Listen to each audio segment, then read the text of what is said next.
1, 2, 3.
15 seconds.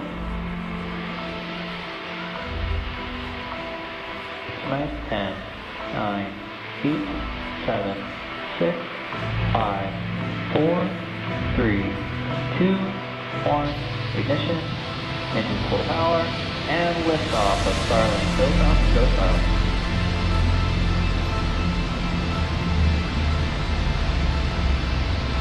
Vehicle's pitching down right. From everything I know, she's an instrumental, a really crucial person to the success of SpaceX in running the show. She's the president, the COO. What do you know about the genius of Gwynne Shotwell? Man, my understanding is she's really the glue. She is absolutely integral and does just an insane amount of work in SpaceX. I wish she did more interviews because I would love to hear more from her. Yeah, she hasn't actually done that many interviews, right? Not really, no. Joining a startup as employee number 7 was extremely risky for Gwynne, but by taking a big leap of faith, she put herself in the perfect position to expand her skill set and become a true leader in the aerospace industry. Today, some call her sauce behind the company's success because of her engineering expertise, business know-how, and connections in the industry, which helped her land lucrative contracts.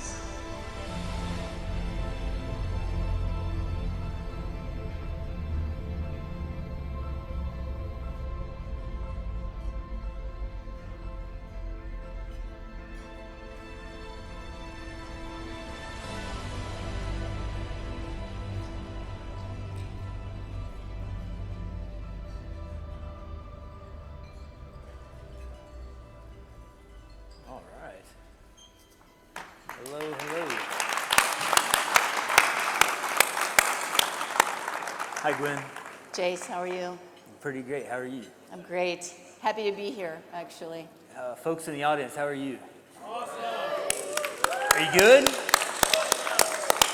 Hey, we have a very, very, very special guest today, y'all. But first, a quick shout out to everybody that's working to connect families to broadband, and I think that's a whole lot of y'all in the room. So can we give a round of applause to folks working on broadband? And we're joined by 30 of our nation's state broadband directors that are guiding their states to the vision of access for all. And they have one of the largest and least thanked jobs in all of broadband. So can we please give them a round of applause too?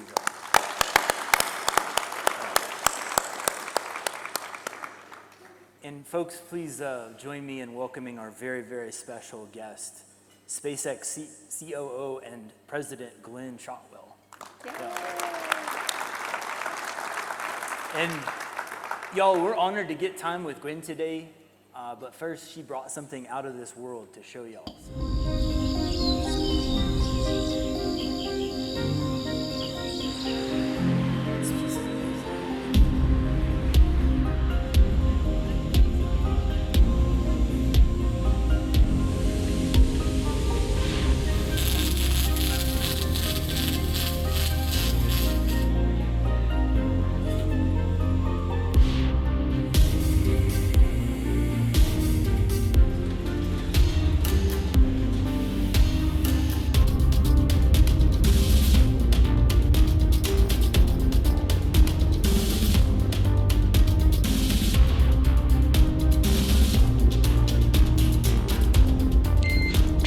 SpaceX ComCheck ground stations.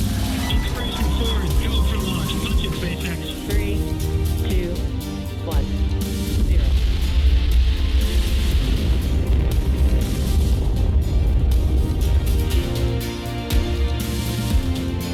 Welcome aboard, Dragon. We got to see ISS out the window, which was pretty neat.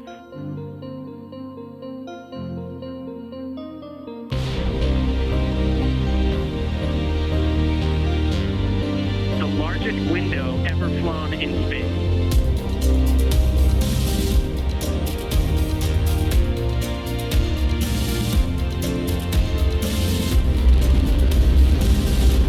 We have liftoff.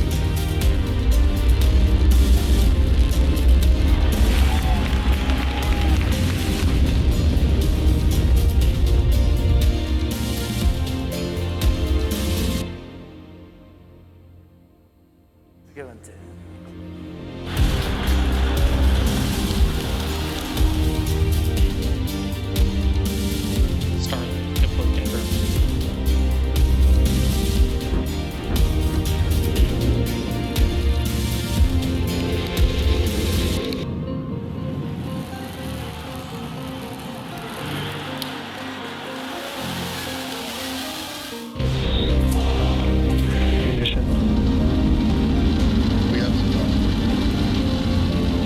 Starship now flying faster than the speed of sound. Hot stage confirmed. We have splashdown! Amazing views once again from Starship. Flaps have control of the vehicle.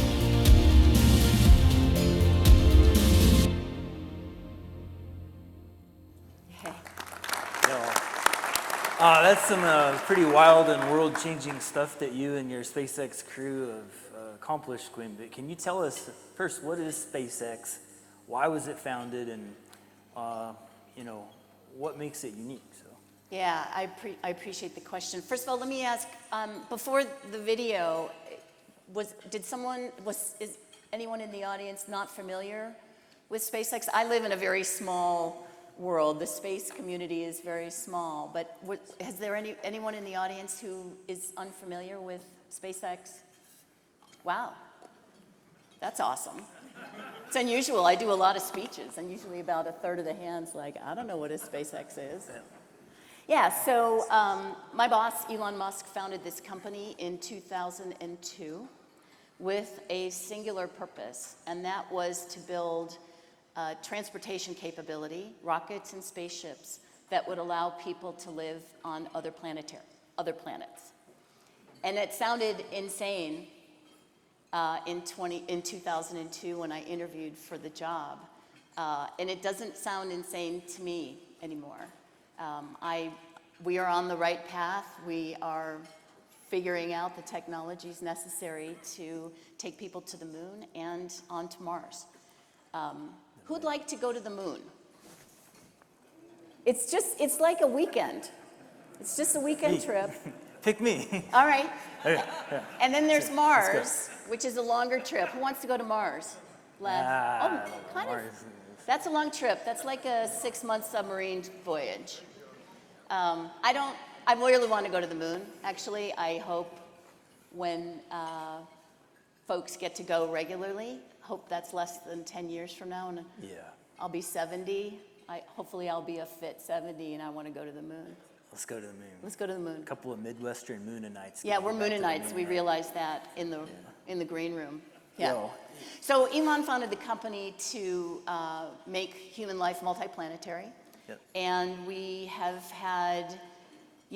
been lucky. We've expended a lot of energy. We've tried really hard. We've fought foes. We've taken hills. Yep. And we failed too. Sure. And it's all led us to the place where I definitely see that humans will be able to go live on the moon and Mars. That's beautiful, Gwynne.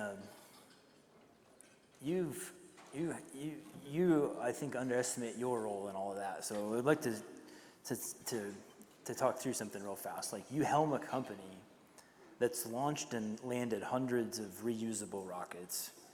You're launching satellites all the time. You've built a multi-million subscriber internet service provider. You're working with NASA to put Americans back on the moon. And you're recognized all over the industry. Your Time magazine, one of their 100 most influential people. And I'm paraphrasing you here, but you once gave the career advice that one should aim high and think big in their career. And I have to ask you, Gwynne, like, when the hell are you going to get around to following your career advice? That's great. Yeah. SpaceX is fantastic and great because of the people that work there. We have nearly 15,000 employees, and they're the ones that are building the rockets, and they're launching the rockets. I'm really there at launches to speak to the press in case we have a failure. They don't need me to launch, actually. It's pretty great. Another thing I think is, in your career, you should figure out how to obsolete yourself in your role.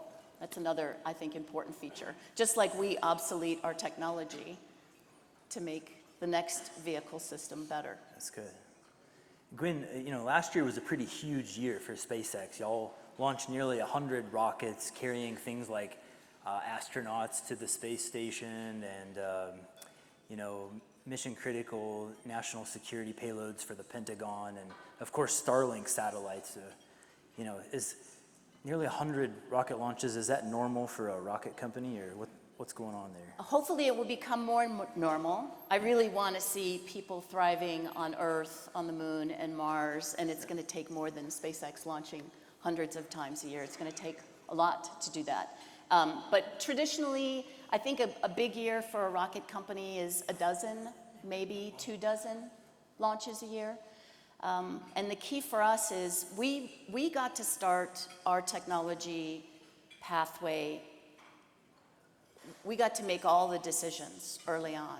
We did not develop the Falcon system of launch vehicles under a government contract, so we were working to our requirements, our methods, our testing, our approaches.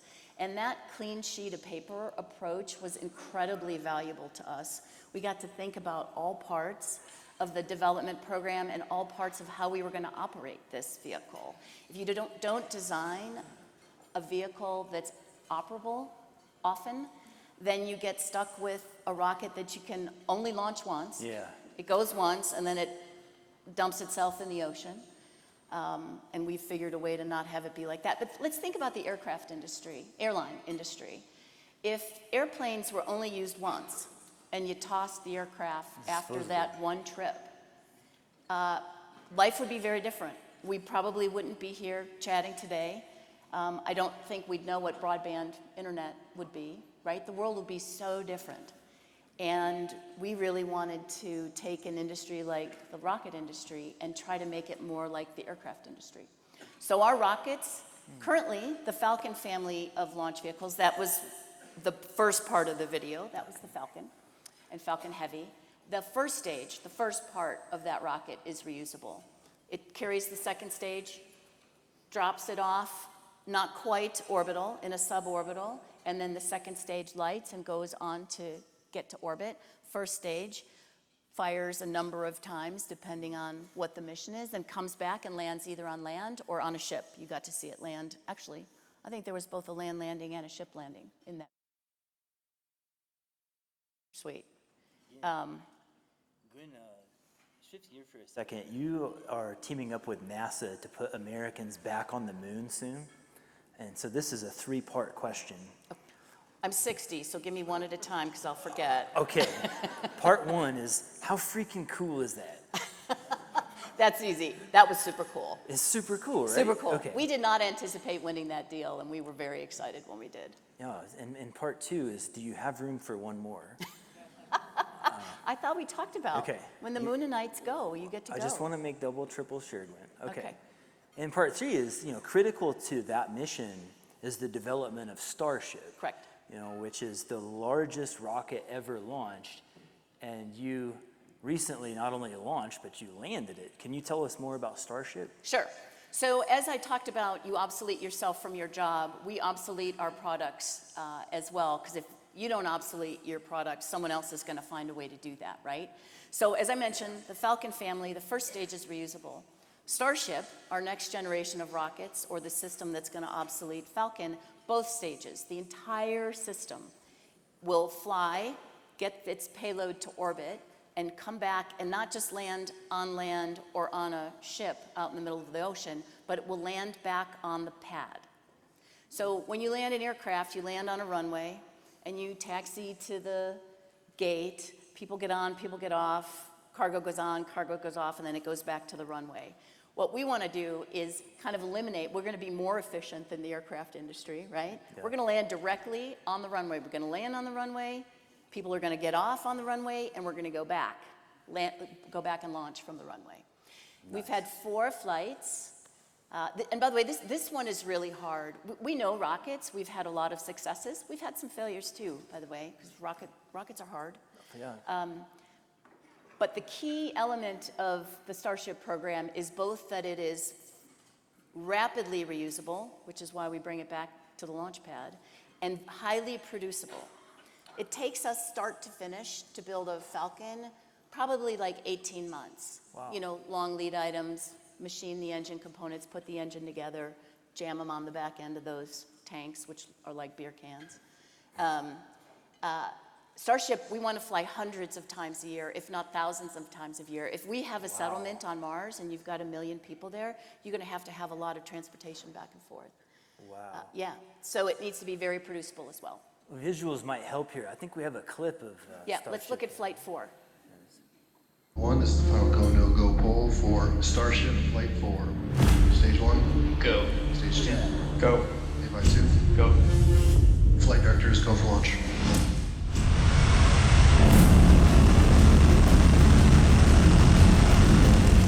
We have liftoff. Not bad. Vehicle approaching ground range. Ship approaches normal. Max Q. Vehicle is supersonic.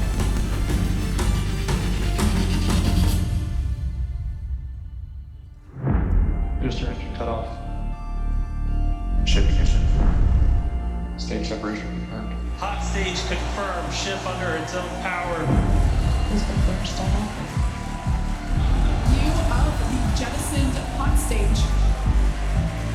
Booster, the primary goal today is to do a landing burn and a splashdown in the water. You can see those grid fins on your left-hand screen rotating and turning to guide the booster, and there's that landing burn!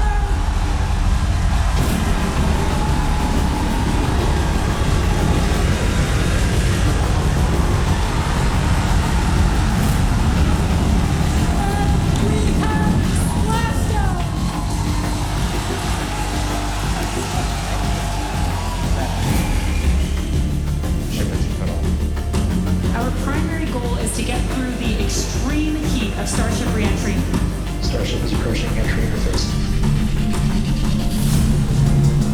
Starship is passing through 100 kilometers altitude, good altitude for entry. Vehicle is passing through 85 kilometers altitude, flaps have control of the vehicle. Vehicle is approaching maximum entry dynamic pressure. External temperatures are dropping. Starship is in landing mode. Starship landing mode shut down.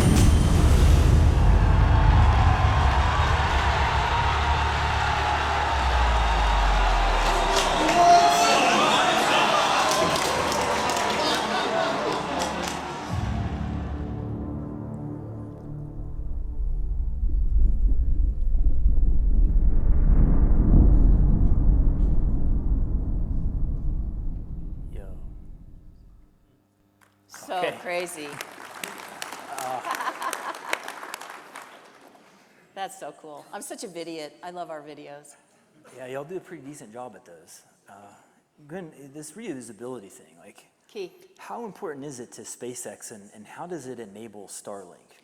So reusability is key from a number of factors, and let's walk through them. First of all, if you want to send people to other planets, you want to be able to bring them back in case they don't like it. Maybe you can send your neighbor that you're not, not a big fan. Maybe the first trip is one way and you send people you don't like, but the next trip has to be two-way, right? So you have to be able to land, relight, come back. Maybe Mars isn't for everybody. Pretty sure the moon is for everybody, but maybe Mars isn't for everybody. You got to be able to come home. So reusability, right? You got to be able to, no one-way tickets. You want the return ticket. So that's the first. That's the way you settle other planets, settle any place, basically, is make sure you got return tickets. Second of all, the aerospace industry, at least the launch business, is kind of a crappy business. It's really hard to make money in this business because you're building an airplane, let's call it a space plane, and you throw it out after one mission. Yeah. That's not a very good, positive economic situation. And so reusability has really dramatically decreased our costs. It took us a lot of time and a lot of money to get to a reusable launch vehicle, but once we're there, we can use that stage over and over, and we save a bunch of money. And so our launch business is actually quite profitable now. So return ticket, necessary, check.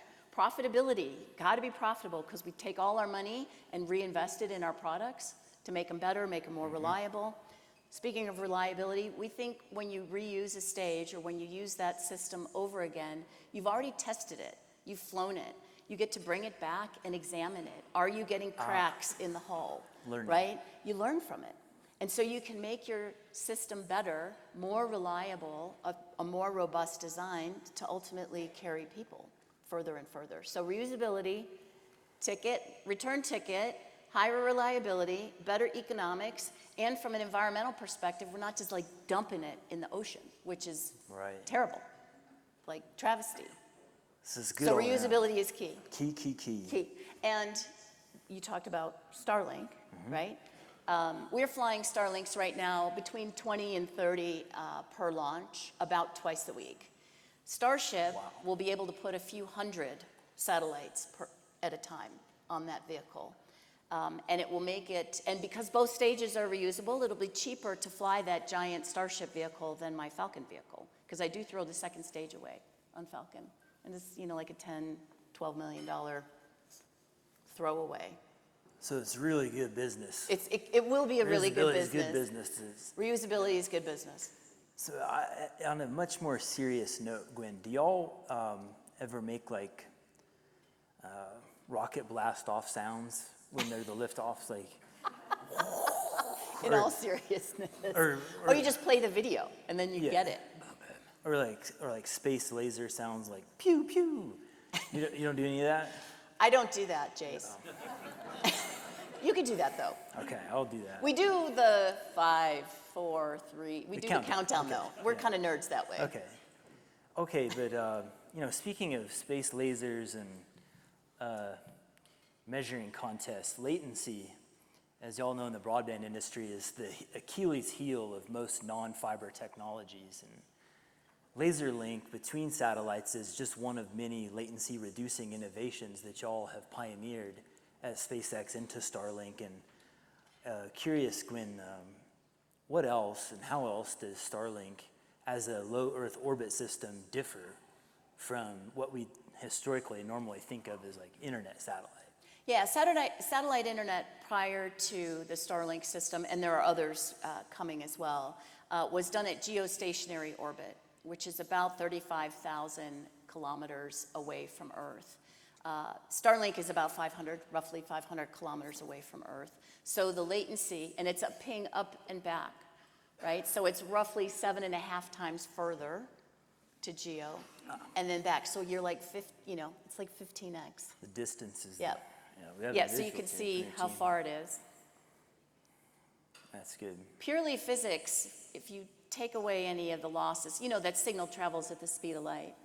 And to go from where we are at 500 kilometers up and back is about 3 milliseconds, 3.3 milliseconds. And going to geo, it's much more than that.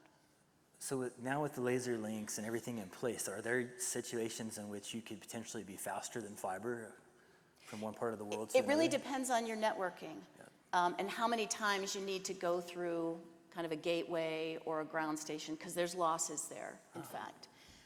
And what we've been able to do is make the losses between satellite to satellite very low, very low. In fact, we're tracking about 20 millisecond latency right now.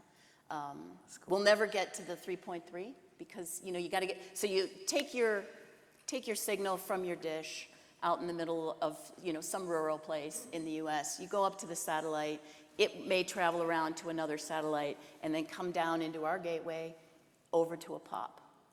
Yep. And so it's not just the speed of light traveling in a fiber or traveling in space, but depends on how you're going to land it. And we've been very efficient with the space lasers, and we can take a signal from here and get it to Riyadh incredibly quickly with maybe one ground. Well, we're not licensed in Saudi yet. We will be soon. But basically with one ground landing. That's wonderful. We also started putting our gateways on or near the roofs of POPs. So you actually eliminate that bit of latency as well. Wonderful. So, Gwynne, at Ready, we have the honor to work with 30 state broadband offices, and they're in aggregate about to put around $25 billion into broadband, and we build tech to try to help them solve as many of the problems that stand in their way as possible. And we work with them to think of their access for all mandate as a math problem. And it's true that fiber can be very expensive and almost impossible to deploy in some places. And you're widely regarded, Gwynne, as a master of cost structure innovation. And I'm just curious, can we talk a bit about what Starlink might be able to do to help these directors with their access for all versus fiber for some math problem that they face?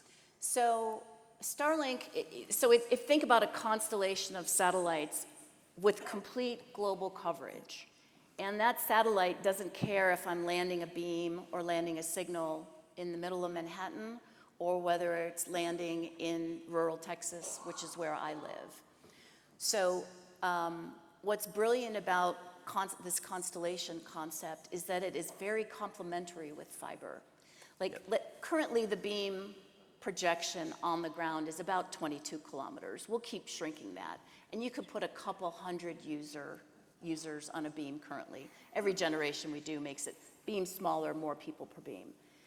If you put a 22-kilometer beam down in the middle of Manhattan, you get a couple hundred users, but there's 10 million people in Manhattan. So Starlink can serve people in cities, but fiber is much better suited to highly populated areas. Now it takes, I know it depends on where you are and even what country, frankly, but fiber can be $10,000 to $30,000 per mile, $10,000 to $30,000 per mile. I can bridge that gap with one Starlink kit, which is $500 and service depending, $50 to $100 a month service. So what we really want to make sure folks understand is, yeah, we can serve cities, but we can't serve everybody in cities, right? But we can serve everybody in rural U.S. and semi-rural Everybody populations. in rural U.S. We could. Awesome. Yeah. Yeah. And speaking of this, Gwynne, America has sunk over the years billions of dollars into trying to solve the digital divide, and the programs like the BTOPs and the CAFs and the RDOFs and the SLRF-alerfs and the whatnots. But BEAD, the program that these directors are overseeing, is larger than all of those prior programs combined. Is SpaceX able to participate in a program like BEAD? So we're technically capable of serving the need. We can do 100 up 100 down, 20 up with the latency that's required.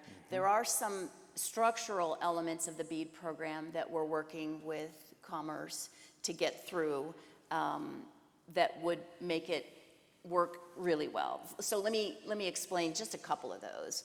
If BEAD invests $1 billion in fiber, if the government pays for that, I could see why the government would say, well, I own that fiber. I want you to manage it. I want you to collect customers, and I want you to make money from that. But if you go away, I want to be able to take that fiber over and get someone else to run that business because the government, paid for that fiber.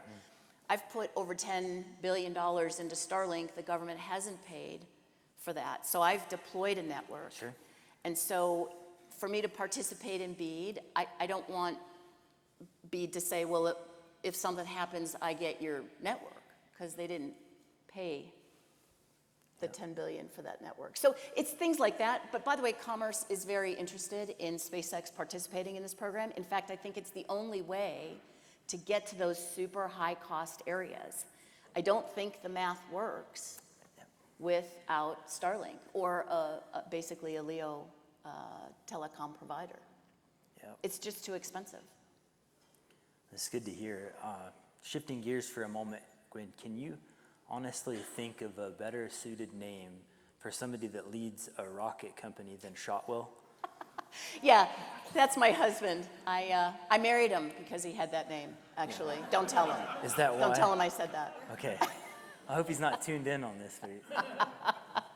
Maybe like Stacy Space or like Rhonda Rocketman, but like Gwynne Shotwell would be right up there as one of the top. It's actually a cool name. Yeah, it is. It's pretty a cool badass, name.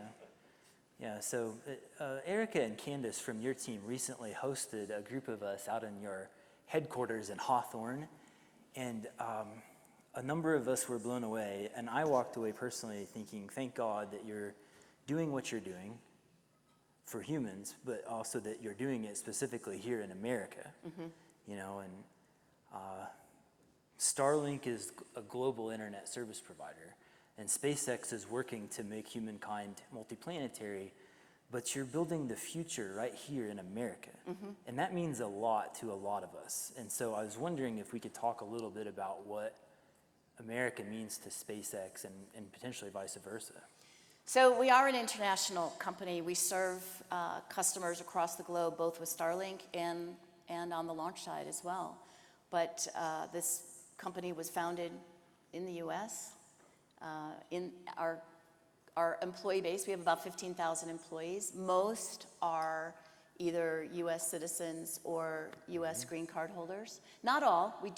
We are allowed to hire some international talent, which is great.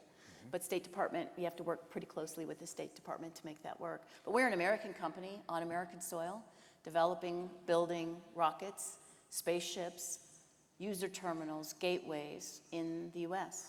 Really proud of that. In fact, when we flew, I don't want to take everybody back to 2020 because it was a really horrible time for us, but what are you talking about? maybe we forgot, right? We have a short-term memory.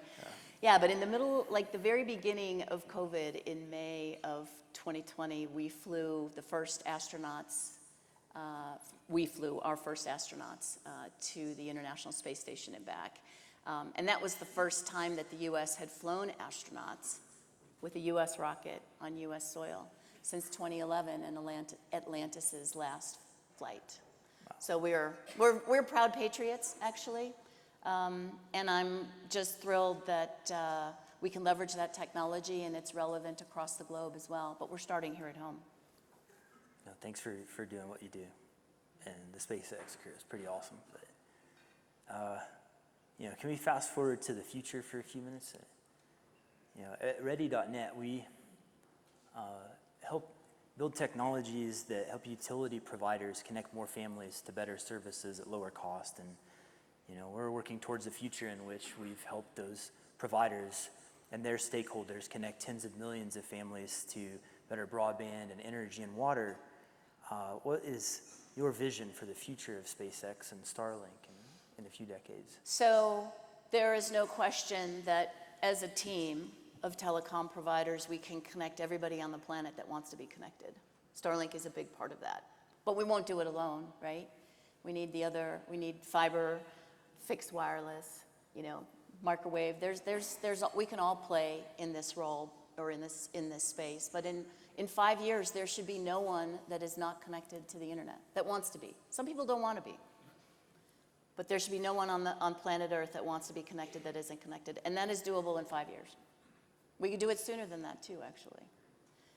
So that's on the connectivity side. Then let's talk about 10 years from now, there should be the beginnings of a settlement on Mars. We'll be there by then. We'll be on the moon. There'll be hopefully a permanent yeah, okay. For a weekend. Just checking. For a weekend. I want to make sure. Yeah. Okay. I have a ranch. I got to get home and a take moon care of my ranch? cows. No, not a moon ranch. You're already up no. to, okay. I have You're some talking about moon Texas. ranch art, though, actually. Okay, cows that sounds and amazing. Helmets. We need to get into the space banjo collection too, like the music. Space banjo? I'm going to send you some tunes. Yeah. Okay. You play the banjo? No, I don't. I should. I want to. Maybe I should. But no, it's I have other zero people talent in that department. Yeah, really talented people that have banjos play space banjo, and y'all should Google that. So. Okay. Yeah, I'll Space send you banjo. some. Yeah. All right. So we're on the moon. Everybody is connected. 10 years from now, we'll have the start of a settlement on Mars. And 50 years from now, I think, are you guys old enough to know the Jetsons? Yeah. Yeah. Like less than 50 years for the Jetsons, right? We'll be leaving Earth, flying around in space. No more traffic jams because you got little air cars going to space, going to the moon. And hopefully 50 years from now, we will have found some way within physics or learned something new in physics that's going to allow us to go to planets beyond our solar system to find, your doppelganger from Proxima.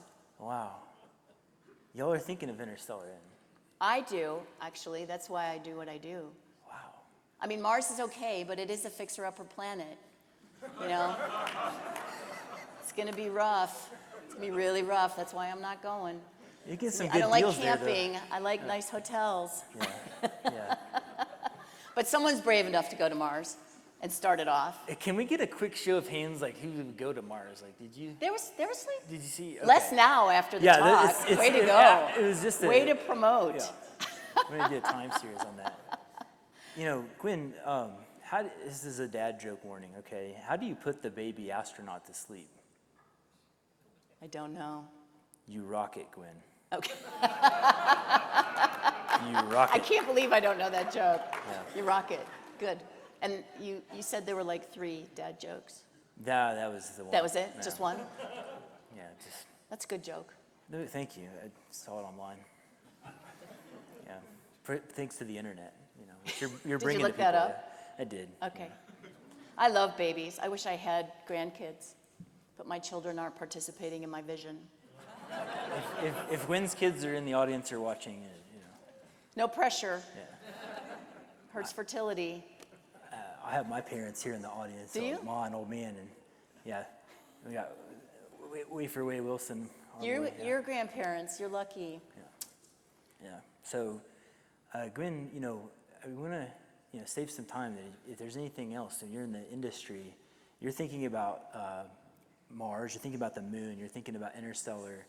You're building a multi-million subscriber internet service provider in the process as a way of achieving those outcomes. You know, and that's an interesting thing for an industry of broadband. You know, so anything that you have that you want to share or talk about it. There's a couple of points that I think are really important. You know, it is a very new technology. Satellite telecom is not, but the way we've put this together is pretty new, and people are always fearful of new things, new and different things. But in order for us to do our jobs, I think we need to figure out a way to make room for the new technology and not be afraid of it. In fact, we can help the big telecom companies when they've signed up to, let's take the broadband program in Ireland. They didn't get a ton of money, and they had to connect every cottage. And they're finding it very difficult to do that. I think the program was like $3 billion, $3.5 billion. They're finding it difficult to do that because sometimes it could cost $100,000 to get that one cottage, or $1 million to get that one cottage, just because of its geography. You know, I can serve that cottage today for, actually with Starlink Mini, which I have on my car, by the way. It's a little terminal about so big. It's a couple $100. Have folks seen Mini? Have you guys seen Mini? It's darling. It's pretty wild. I'm not a skier, but I had to put ski rack on my car to put Mini on my ski rack. Because I live in rural Texas, right? My commute is 40 minutes, and it was frustrating. I would drop calls with Elon while I was driving. You're driving down the road, Yeah. and you're miniing your way. Correct. And you're not dropping calls anymore? No. And I do live in the middle of nowhere, Texas.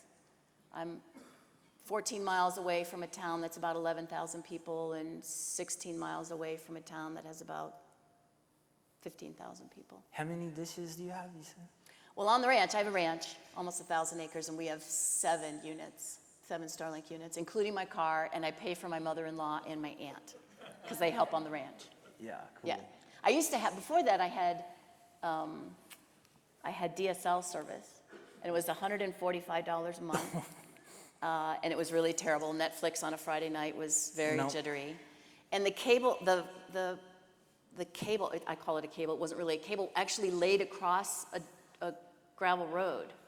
And you know, you could drive over it. It was hardened enough to be able to drive over in the spring, summer, and fall. On the surface, on the road. But in the winter, it would get cold, and then a truck drove over it, and it cracked. And so essentially, the company would come fix it. Sorry, Can we come strike fix that? it. Yeah, They came to fix it, they did, but once we figured out where it was, we could go fix it ourselves then. Okay. When it cracked over the road. Yeah, that's what rural internet is. I mean, we were lucky to have it, but it was expensive. I'm pretty sure the provider didn't make a ton of money on us, and I think we should figure out a way to have technologies that serve those purposes in the way that they should be served, so that you know, fiber is used where it should be. Where it should be, yeah. Where it should be used. To the fullest possible extent. And, Yep. You know, you shared a really interesting story, and the folks in this room are working their tails off to connect folks to broadband. And you know, you shared a story recently in a talk that you gave about an experience that you had in the Amazon. Yeah. Can you share that with this group? Yeah, absolutely. So I, probably one of my best days at work was when I went to Brazil, landed in Manaus, and we took a boat up the Amazon River to a little town. Took us like 2 hours to get there, so it was pretty far away. Although one engine went down, so we took twice as long as it should have, but it's pretty far away. Like a plane engine? Like a boat engine. Oh, yeah. Yeah, it was a dual engine, one went down. And we got there in time. Luckily, we left early enough. We got there in time, and we were going to connect a school for the first time. And I did have a forward team, and we had to get a gateway in Manaus, and we did put a kit on the roof of this school, and we had a conversation with Elon, me and 80 little Brazilian kids, never used internet in their life, and somehow they knew who Elon was. They didn't know who I was. They knew Elon. I'm not bitter, because I'm the one that went there. Sweating. I was wildly dressed the wrong way. Anyhow, so we had a conversation with Elon. We watched rocket videos, and I got hugs from all these little kids. And it was my best day at SpaceX, actually. I have some really amazing photos. Yeah. That's pretty sweet. What's the weirdest thing that you've ever sent to space? We chatted about this. I'm glad we chatted first because we've flown a lot of, well, I think astronauts, when you get in a Dragon, NASA flies astronauts, they get to bring a pack of their own stuff. They probably bring weirder stuff. I don't have any knowledge. I'm just saying, you're up in space for 6 months. Not a lot to do. Yeah. Probably some stuff. Okay, so besides that, we flew a giant wheel of cheese in the first Dragon. Yeah. That's awesome. Yeah, we flew a wheel of cheese. It was a funny Elon thing. It had something to do with a Monty Python episode. Is there a Wheel of Cheese episode or something with the Wheel of Cheese? Yeah. So we flew a wheel of cheese, and then we brought it back. And, even though cheese lasts a long time, it doesn't last forever.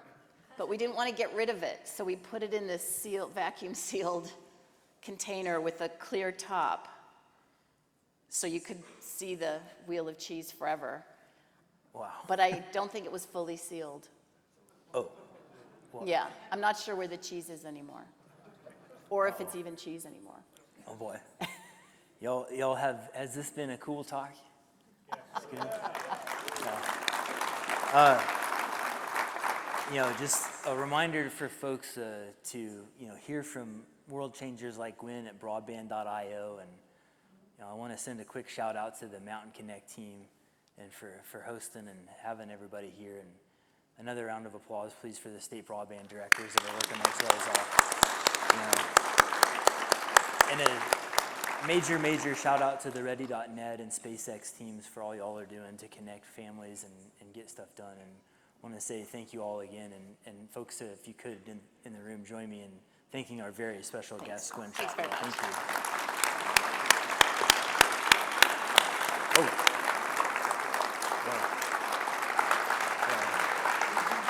Thank you.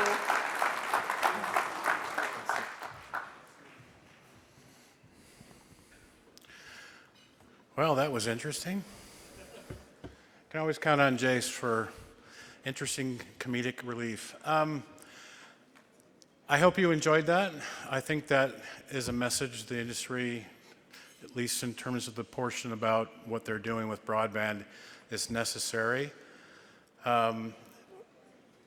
We are now on a break. The exhibit hall is open. Please go visit our exhibitors and enjoy the rest of your day. Thank you.